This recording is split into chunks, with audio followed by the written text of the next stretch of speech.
વિદ્વત્તાભરી વાતો કરશે વગેરે. તો મને તો એવું લાગ્યા કર્યું કે આ એક એવો સર્જક છે કે જે વિદ્વાનોને પણ સરળ કરી નાખે. એટલે મેઘાણી વિશે જ્યારે કંઈ પણ કહેવા જઈએ ત્યારે એ આપોઆપ સરળ થઈ જાય. અને એ જ તો એક મોટું પ્રતિબિંબ છે એક મોટા સર્જકનું કે જે આપણને સરળ કરી નાખે. જે તુલસીદાસ ભારતીય ભાષાના એક આવા ધુરીણ કવિ છે એ આપણને કેવા સરળ કરી નાખે છે.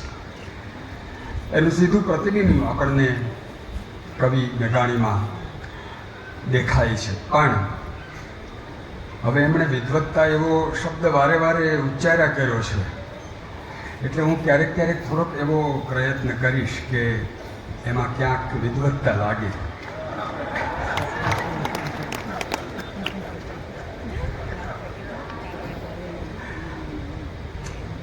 મેઘાણીભાઈએ કલમ અને કિતાબ કોલમ શરૂ કરી જ્યારે અમૃતલાલ શેઠના કહેવાથી, ત્યારે એમણે સાહિત્ય વિશે એમનો એક વિચાર એમાં પ્રારંભના અંકમાં જ લખ્યો છે. એ એક લીટી હું પહેલાં વાંચું છું. એમણે લખ્યું છે, ઉત્તમ સાહિત્ય કોને કહેવાય તેની પરીક્ષા કરવા માટે લાગણીની સચ્ચાઈ, રસનું ચિરગુંજન અને જીવન પર માર્મિક પ્રકાશ નાખતી દૃષ્ટિ છે. આ ત્રણ વસ્તુ. હવે એ ત્રણ એમની સર્જકતામાં કેવી રીતે પ્રતિબિંબિત થાય છે એ મારે કહેવાનું છે. બીજી એક વાત એ છે જે મુખ્યત્વે વિદ્વત સાહિત્યમાં ચર્ચાતી આવી છે કે સાહિત્યમાં પ્રતિબદ્ધતા હોય એનું મૂલ્ય હંમેશા સમકાલીન હોય. ધારો કે કોરોના વિશેની કવિતા હોય તો એ કોરોના કાળ પૂરો થાય પછી એનો કોઈ અર્થ રહેતો નથી. એની સમસામયિકતા અમુક સમયે લુપ્ત થઈ જાય.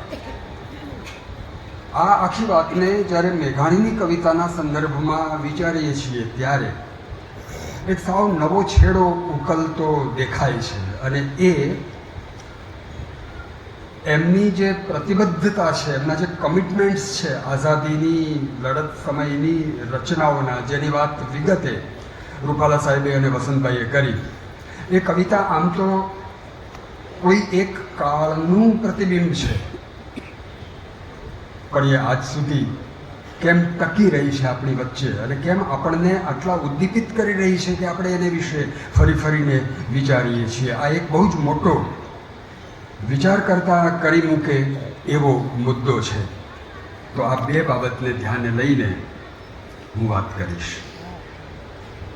મારે પહેલાં કેટલીક સ્થાપનાઓ કરવી છે અને પછી એના અનુસંધાને હું એને પુષ્ટ કરીને મારી વાત પૂરી કરી લઈશ. મેઘાણી પોતે એવું લખે છે કે આ ગરીબો, શોષિતો, એને વિશે લખવું એને જ કલાદૃષ્ટિ કહેવાય એવું નથી. અને એવી કવિતા કરે એ જ કવિ એવું નહીં. કવિતા તો આવું બધું હોવા છતાં બીજી રીતે પણ થાય. પછી હમણાં એમ કહ્યું કે કવિતા ટહુકા કરતી કોયલને આપણે મારી નથી નાખતા, પુષ્પોને ખીલવાનો, પતંગિયાને નૃત્ય કરવાનો એનો કોઈ મનાઈ હુકમ કાઢતું નથી. એ બધું પણ છે. વસંતભાઈ હમણાં છેલ્લે જે કવિતાનો નિર્દેશ કર્યો, કવિતાને કેમ ગમે, તો એ કવિતામાં મેઘાણી પોતે જ પોતાની વાતનું આ રીતે એને નિર્મૂળ કરવાનો પ્રયાસ કરે છે. ધરતીને પટે પગલે પગલે મુઠ્ઠી ધાન વિના નાના બાળ મરે.